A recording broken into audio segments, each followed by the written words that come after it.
Mesdames, Messieurs, bonjour et bienvenue. Vous suivez Ziana TV, la chaîne de la diaspora. L'entretien du jour aujourd'hui, c'est la rentrée politique pour la CDI, la Convention des démocrates indépendants. Et mon invité, c'est bien sûr son président, M.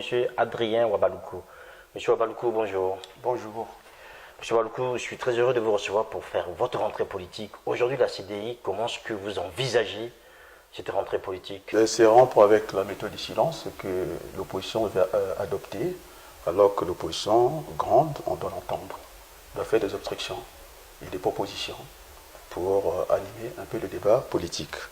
Donc, entre ne rien faire du tout et faire quelque chose, c'est une question fondamentale. Au niveau de la CDI, nous avons opté pour le deuxième choix, car nous ne sommes pas des stoïciens qui serions heureux dans le pire. Le pouvoir actuel écrase le peuple congolais et nous ne serons pas inertes et nous allons créer très fort en alertant en tout cas l'opinion publique internationale afin qu'elle fasse pression à la communauté internationale des États ONU. Je dis bien communauté internationale des États ONU. Parce que si on reste dans la communauté internationale, ça peut entretenir un certain flou. Donc il faut qu'on s'embarque un peu du côté de l'ONU parce qu'il y a quand même un petit laisser-aller parce qu'on ne peut pas imaginer. Sur la feuille de route de M. Jeffrey Fettman, qui était en séjour à Brazza, qui a mené cette feuille de route, soit disant qu'il fallait que le Congo s'installe dans cette démocratie progressive. Le comble de l'histoire, ce que je n'ai pas beaucoup apprécié, pour l'ancien fonctionnaire onusien, Jean-Marie Michel Moukoko, qui n'ait pas eu au moins ne fût-ce que demander à voir les conditions des détenus politiques. Je pense que l'ONU incarne ce que nous appelons les droits de l'homme. Mais si à ce niveau-là, ces grands fonctionnaires de l'ONU, on va dire c'est la face visible de la France, parce qu'après tout, nous sommes sur le calendrier de François Hollande, qui disait dans cette constitution, il fallait ce que j'appelle une démocratie par un verre cassé, et après, il était en droit, il demandait à M. Denis Sassou Nguesso, après de recoller les morceaux, et puis partir. Donc, il se pose un problème au niveau de notre pays, entre la feuille de route de l'ONU et entre les constitutions que nous avons. On est calé sur deux constitutions, donc je pense que la situation est bien claire. Il faut dire que les Congolais acceptent ce dialogue qui est proposé par la communauté internationale. Et d'ailleurs, M. Sassou lui-même, il a renoncé à une partie de son pouvoir. Rappelez-vous, la première constitution, celle qui était taillée sur mesure, qui donnait tout le pouvoir. M. Sassou a renoncé. Donc, il y a trois options qui se présentent au Congo, soit dialogue transition, ou par la feuille de route croisée avec la nouvelle constitution qui libère une partie du pouvoir que l'opposition doit récupérer, ce que j'appelle la cohabitation. Donc, il faudrait que l'opposition se prépare. Et l'autre option, parce que la politique n'est pas une prévision, ça sera l'affrontement, parce qu'on n'aura pas le choix. Donc deux options qui laissent les Congolais quand même, c'est un choix cornélien entre le dialogue et l'affrontement. Aujourd'hui, c'est le dialogue qui est en train de prédominer. Vous l'envisagez comment ce dialogue, Adrien Ouabalougou? Mais c'est sous l'égide de la communauté internationale. Mais la communauté internationale, c'est assez vague et en même temps, qui doit être le responsable pour mener ce dialogue? Puisque quand on entend parler des responsables politiques, ça ne devrait pas se passer au Congo même. Il ne faudrait pas que ça se passe au Congo, c'est pour avoir un débat loyal et serein, parce que tout le monde a vu comment s'est déroulé les élections au Congo. Avec cette brutalité, avec des armes de guerre, c'est inédit, c'est jamais vu au monde. Donc je pense que pour rassurer tout le monde, il faudrait que ce dialogue se passe à l'extérieur. J'étais pour que ce dialogue se passe à Brazzaville, mais compte tenu de ce qui se passe à Brazza, cette tension permanente, avec cette inversion des valeurs, vous avez une police qui écrase l'armée du général Ocon. On est parti dans les inversions des valeurs. Alors vous parlez des versions de valeurs, on va aussi peut-être mesurer la contribution qui est la vôtre aujourd'hui au sein de cette diaspora politique, dans cette famille politique de l'opposition. Quelle est aujourd'hui la contribution de la CDI? Parce qu'on vous voit souvent intervenir, mais on a du mal à percevoir quel est le message que vous voulez faire passer dans cet univers de l'opposition congolaise qui est quand même assez disparate. Mais la CDI ne sont pas des photographes, tout le monde le sait. Nous étions à l'origine de la Nouvelle République. Vous les avez, M. Makosso, ce n'est pas une surprise. Nous avons demandé la transition, c'est toujours nous. Maintenant, nous demandons ce qu'on appelle le vivre ensemble. C'est encore une idée de la CDI. Bien sûr que c'est une vieille idée qui existe dans d'autres cieux, mais que nous avons ramenée au Congo. Et tout le temps dévoyée. Et ça, ce n'est pas normal. Donc, le dialogue, suppose, sans préalable, comme j'avais dit dernièrement, qu'on se retrouve, nous sommes les enfants d'une seule mère, la République du Congo, et que pour faire avancer notre pays, notre maison a besoin de paix. La paix est essentielle au développement, et donc s'il n'y a pas de paix, il n'y a pas de développement possible. Alors, je poserai la question à vous, monsieur Siamakoso, puisque nous avons des détenus politiques, personne ne va en parler, moi je vais en parler aujourd'hui. Enfin, vous ne serez peut-être pas le premier à en parler, tout le monde en parle quasiment. Quand vous entendez les revendications lors des meetings de l'opposition congolaise, on revient sur cette question des leaders politiques aujourd'hui emprisonnés. On évoque souvent le cas emblématique de Jean-Marie Michel Mokoko. On en parle pas assez, de mon point de vue, parce qu'il faudrait qu'on en parle. Alors dites-nous, qu'est-ce que vous voulez en dire à Tanoa Baloukou? Mais je me poser la question à M. Makoso, comment est-ce que M. Denis Sassou Nguesso est arrivé au pouvoir en 1997? Par la voie légale ou par un coup d'État? Vous le savez très bien. Ah, je sais très bien. Donc celui qui n'a jamais péché jette la pierre aux détenus politiques. Donc ça veut dire que vous avalisez donc le coup d'État de Mokoko si ça soit venu par les armes et que Mokoko était embastillé à cause des armes, donc à la limite il était de ton droit de pouvoir mener ce coup d'État qu'on lui reproche aujourd'hui, mais qui est plus ou moins imaginaire, mais qui reste le fait principal pour lequel il est emprisonné aujourd'hui. Nous sommes dans l'apaisement de la situation politique de notre pays, c'est donner un coup là et donner un coup là pour redresser la situation. Donc aujourd'hui, si M. Sassou Nguesso en 1997 est venu par un coup d'État, donc on n'a pas vu le début d'exécution du coup d'État de M. Jean-Marie Mokoko, donc je pense que la Cour constitutionnelle avait validé sa candidature. On ne l'a même pas laissé un certain temps qu'il vive au moins son poste électoral. Ceci n'a pas été fait. Donc je demande qu'on remette la balle au centre. Donc celui qui n'a jamais jeté et qui n'a jamais péché, qui jette la pierre. Donc je demande à M. Denis Sassou Nguesso que certains appellent président de fait, que nous à la CDI, nous disons c'est un président non élu.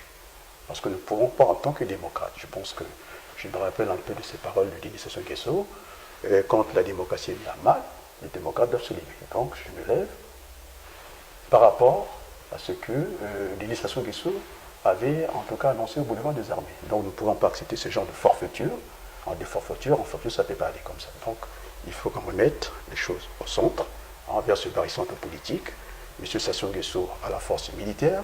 On va dire que le centre se déplace vers lui, mais l'opposition a le peuple. Et le Congolais se retrouve. Nous avons trois options en notre main, en notre portée. Dialogue, transition ou cohabitation, d'après la lettre de la feuille de route de l'ONU, qui colle avec la nouvelle constitution, que Sassou Nguesso lui-même, c'est un aveu d'échec. Oui. Il n'a pas voulu voir tout le pouvoir, il l'a laissé. Et donc, il faut qu'on se regroupe pour aller récupérer ce pouvoir-là. Et c'est d'ailleurs bien pour vivre ensemble. Alors, Adrien, l'opposition a un problème. Je pense qu'aujourd'hui, on a du mal à l'entendre, vous l'avez dit tout à l'heure, elle est quasiment inaudible, et vous le savez aussi qu'aujourd'hui, cette opposition n'a pas de leader. Sassou a fait tout ce qu'il pouvait faire, et tout ce qu'il voulait faire.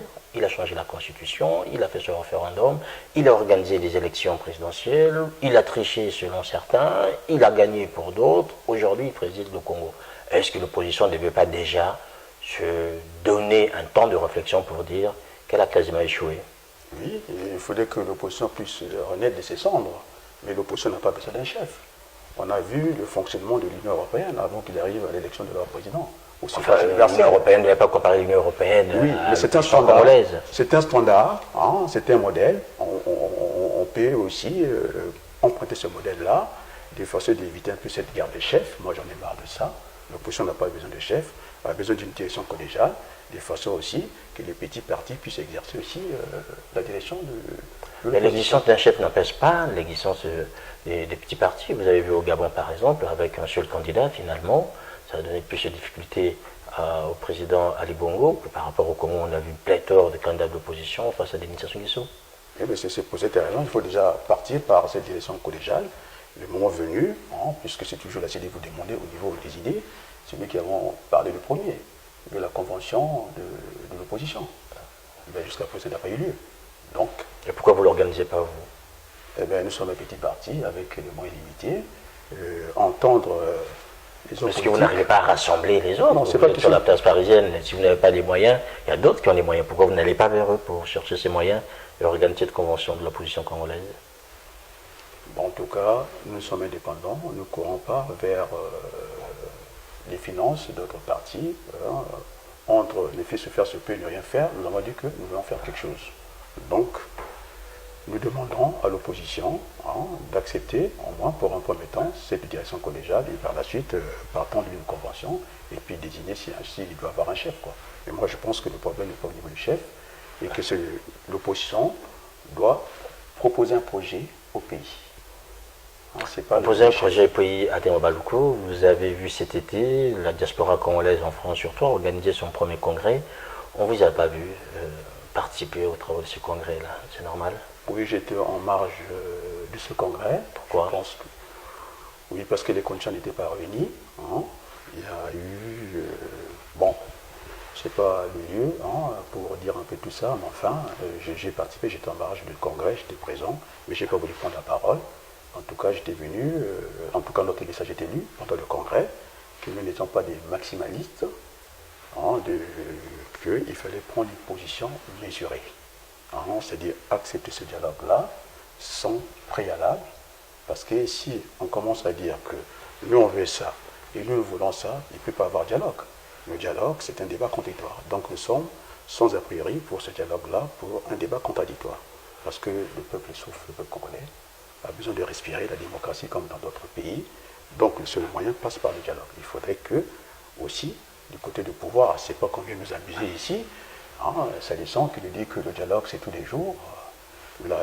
La manière qu'il dialogue un peu à Paris, c'est un peu dans la rue. Il aurait peut-être trouvé un cadre un peu plus formel d'étudier le débat, s'il va y avoir un débat. Donc, est-ce vous avez les ministères oui. d'étrangers, des congés d'étrangers, on les a jamais vus depuis l'accession au pouvoir. Donc ça pose quand même, il y a quand même un petit dessin.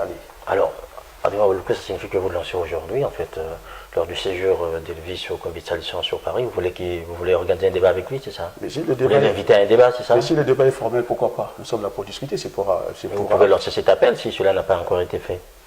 D'abord, d'après ce que j'ai déjà entendu par les médias, ce que venait de dire monsieur au comité salissant, parce qu'il y a l'autre comité, il y a l'autre au comité salissant, il y a salissant et salissant, ça peut prêter à confusion. Il venait dire à la place de Paris que voilà, un député en cabale peut quand même aller chercher ce monument tranquillement. J'aimerais qu'il nous apporte des preuves, des millionnaires, des salaires, c'est ça. La gouvernance par la preuve. Ce n'est pas de venir raconter un peu des histoires comme ça, je pense que ce n'est pas sérieux. Donc ce gouvernement, je pense que ne fait pas l'affaire aujourd'hui parce que nous avons compté les 100 jours du gouvernement, c'est la distraction. Si ce n'est pas sur le fleuve Congo, sans bouée de sauvetage, les ministres qui ne donnent pas l'exemple. La notion de valeur, elle n'existe pas. Il y a des antivaleurs, et un ministre dans le fleuve Congo, et c'est dangereux. Sans gilet pare-balles, en train de décrire une histoire d'amour. Qu'est-ce que ça a à voir? De qui voulez-vous parler exactement? Non, je pense que, comme tout à l'heure, vous n'avez pas voulu répondre. En tout cas, il se reconnaîtra. Enfin, le ministre sur le fleuve Congo. Voilà, qu'ils se reconnaissent en attendant. Vous allez nous dire aujourd'hui quelle sera l'actualité pour 2017 en fait de votre parti finalement. 2016 est passé, on n'a pas vu grand-chose. En 2017, qu'allez-vous faire? On est sur les trois options. Il y a une transition. Et vous-même, l'actualité de votre parti en direct, parce que ça c'est l'actualité politique générale. Je parle de l'actualité de la CDI. Le moment venu, d'abord, le premier problème, c'est d'abord le découpage. C'est-à-dire qu'il faut chercher cette égalité entre le territoire et les hommes. Le découpage tel qu'il est fait au Congo, c'est sur la base de l'étendue, ce qui fait que ça favorise le jeu politique. Donc ça signifie que parti pour les législatives à une condition que soit corrigé les fichiers électoraux. Donc ça signifie que ça va être une préoccupation de votre parti en 2017, se préoccuper du fichier électoral. Mais puisqu'on n'a pas le choix, il y a l'Assemblée nationale, nationale qui va terminer leur mandat. Le mandat des députés, ça dure 5 ans. Il y a eu tellement des anomalies, des dysfonctionnements au niveau des institutions de l'État. Vous avez comme le député Ngolo, qui n'a jamais été élu et qui cherche quand même à l'Assemblée nationale. Vous avez des maires en guerre, c'est-à-dire après 1997. Pour moi, le maire, c'est un élu de proximité. Ces gens-là n'ont jamais été élus, ce sont des Vatagais jusqu'à aujourd'hui. C'est ça que vous appelez le vivre ensemble avec des gens qui n'ont aucune légitimité dans le pays? Vous voulez qu'on continue à fonctionner comme ça? Donc, je vous parlerai plutôt ici, il faudrait qu'on aille aussi vers la détribalisation de l'État. Ah oui, donc ça fait partie des chantiers de votre parti. Ah oui, c'est des chantiers énormes.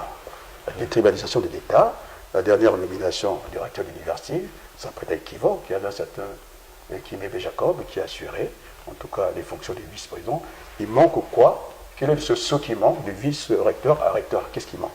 Et bien on va chercher toujours dans la contrée du président de la République et pour continuer ce tribalisme d'État. Le dernier ambassadeur, on ne va pas continuer comme ça. Hein. Il faut qu'on aille, c'est un chantier que nous proposons qu'on relève, la détribalisation de l'État. Il faut qu'on y arrive. Et ça passera par le dialogue nécessairement. Alors vous mettez quoi exactement? Qu'est-ce que vous prenez comme mesure pour que l'État ne soit plus avec cette portée tribale? Mais on va parler de parité, on passera par la loi. Donc ça veut dire que par ethnie, vous allez dire chaque ethnie devrait récupérer un poste? Non, ce n'est pas chaque ethnie. Enfin, mais dites-nous, vous allez faire commencer quand vous allez trouver où? Du tiers pouvoir qui peut être détenu par une seule ethnie. Alors, donnez-nous, on va aller très concrètement. Alors dites-nous par exemple, aujourd'hui, quand on est un ministre qui est de l'enseignement supérieur, si lui il est du Nord, ou Mbouchi on va dire, ça signifie que le recteur doit être obligatoirement quelqu'un du Sud, selon la départementalisation qui est la vôtre. Mais ça existe en France, c'est ce qu'on appelle un peu la ségrégation politique. Ah non, non, mais on parle pas. C'est la ségrégation positive. Non, mais ne confondez pas ce qui est la discrimination positive à la vie d'un pays.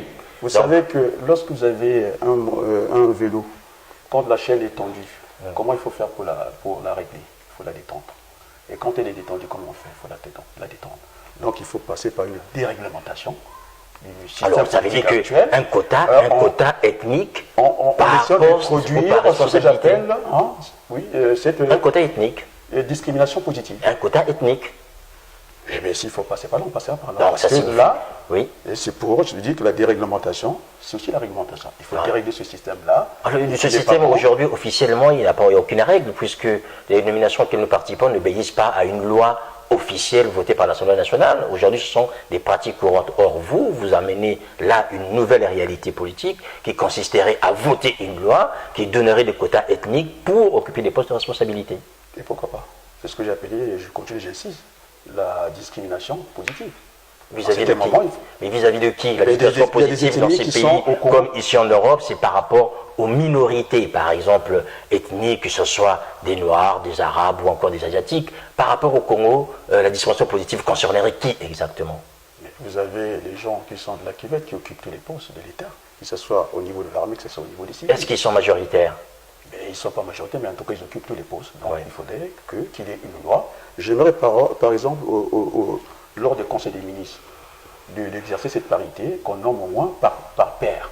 Si il y a 4 directeurs à nommer, 2 du Sud, 2 du Nord, je pense que ça peut alléger les situations. Mais le Congo, il n'y a pas que le Sud et le Nord, Adrien Wabaluku. Si il y a un problème de Nord et du Sud. Mais vous avez aussi l'Ouest et l'autre, il y a au moins les 4 points cardinaux au Congo. Je vous renvoie à cette image un peu sur la terrasse de Dr Alima, cette petite discussion du vivre ensemble entre M. Fila, ministre de l'enseignement technique, et M. Bouya qui lui montrait les vestiges d'Oyo, avec une implantation des écoles plus tard. Et à côté, M. Fila ne pose pas la question pourquoi on va bombarder dans le pool. Et c'est ça le vivre ensemble. Quand vous expliquez ça, les opérations du terrorisme ont la norme internationale. Moi j'ai vu ce qui s'est passé il n'y a pas très longtemps en région parisienne. On boucle la ville, on fait des périmètres de façon de ne pas bombarder toute la population. Le Congo, c'est pas ce qui s'est passé. Donc, pendant que M. Fila est en train d'observer les vestiges d'Oyo, chez lui, on bombarde chez lui. Est-ce que c'est normal? Et chez lui, c'est où? Il est originaire du pôle, il ne faut pas dire le contraire. Donc, il est dans le gouvernement de Sassou. Bien sûr. Donc, il faudrait qu'on mette à plat tout ce système-là. Vous allez bana, il y a maman encore. Il faudrait qu'on arrive à accorder nos violons pour le bien du Congo. Voilà, j'espère que nous avons accordé nos violons avec vous, Adrien Wabaluku. Ouais, je voulais aussi ajouter quelque chose au niveau de l'économie, parce qu'il y a le ministre Akoda qui est revenu aux affaires. Et ça m'étonne beaucoup. Parce que le gouvernement existe depuis plus de 100 jours. Oui, on a fait encore appel à lui. Vous avez eu le temps de pouvoir réagir à ce gouvernement. Est-ce que le bilan de M. Akola était possible pour qu'il revienne encore au gouvernement pour les mêmes charges? Je ne pense pas. Lorsqu'un monsieur fait le tour du monde pendant 5 ans, pour aller faire des implantations de zones économiques vides, je dis bien, c'est même pas la tour de Louvre. Je pense que Mitterrand n'aurait pas vu cette tour-là s'il avait confié, en tout cas cette gestion à M. Akola. Dans un terrain bâti, ça peut poser problème. Mais un terrain vide, M. Akola fait 5 ans de tour du monde, et pour nous ramener quoi? Des quincailleries. hein, c'est-à-dire du caoutchouc, et puis bon. J'ai même vu, j'ai encore à l'esprit, disons que j'ai vu de M. Denis Sassou Nguesso, hein, inauguré de 1000K. C'est une ligne de production à quelle vitesse? Une vitesse du Moyen-Âge. Il y avait combien de bouteilles? À peine une palette incomplète avec à peu près 216 bouteilles. Il n'a pas eu le réflexe, M. Sassou, d'être le VRP du Congo, de prendre l'huile ou le jus de 1000K, de dire tiens, eh bien maintenant, ça c'est rare, je vais me battre parce que je voyage beaucoup, je suis VRP, maintenant je vais faire la promotion de la production de cette huile ou de ce jus de fruits.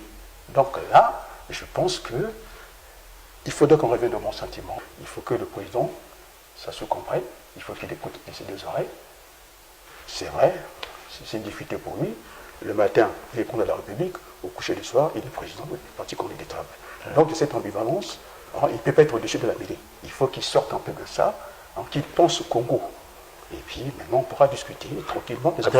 Vous avez entre les mains en fait des images, vous pouvez les montrer à Nkoku Mwengakosso. Vous nous dites c'est quoi exactement? Voilà, ça c'est le point du développement, parce que c'est inimaginable, parce qu'il y a aussi, nous qui sommes des binationaux, on peut nous coller l'étiquette que nous sommes des mauvais Français. Non, nous ne sommes pas des mauvais Français, nous voulons le rayonnement de la France.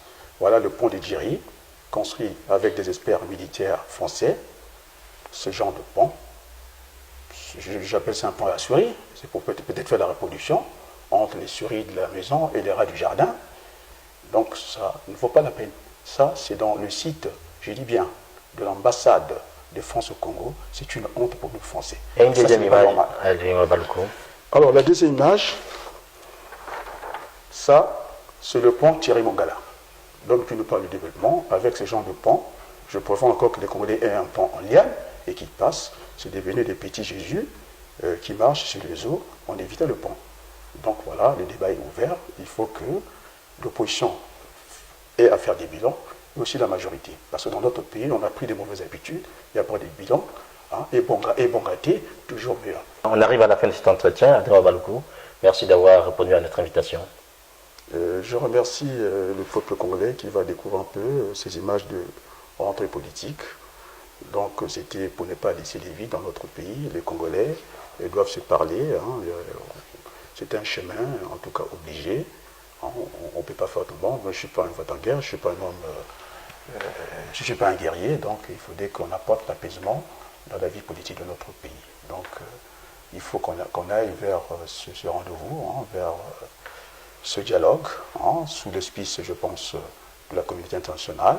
Je pense que le bon Congolais, et pour le bon Congolais, il n'y aura ni perdant ni gagnant. Donc c'est un dialogue gagnant-gagnant pour faire démarrer notre pays parce que notre pays, vous avez en tout cas une fraction hein, du peuple, c'est-à-dire les détenants du pouvoir qui abusent en tout cas du pouvoir et puis le peuple qui assiste comme ça parce que même quand elle a levé les mains envers la communauté internationale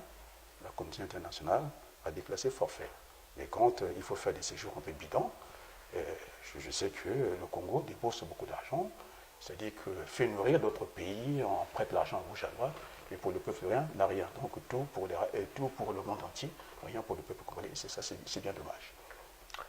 Voilà, mesdames, messieurs, merci d'avoir suivi cet entretien du jour, bien sûr. Mon invité était donc Adrien Baloukou, président de la CDI, la Convention des démocrates indépendants, parti de l'opposition, installé ici du côté de Paris. Merci à Nkoku Mwengakosso, à vous aussi, toujours aussi nombreux à nous accompagner pour cette nouvelle année. Portez-vous bien et à la prochaine fois. Au revoir.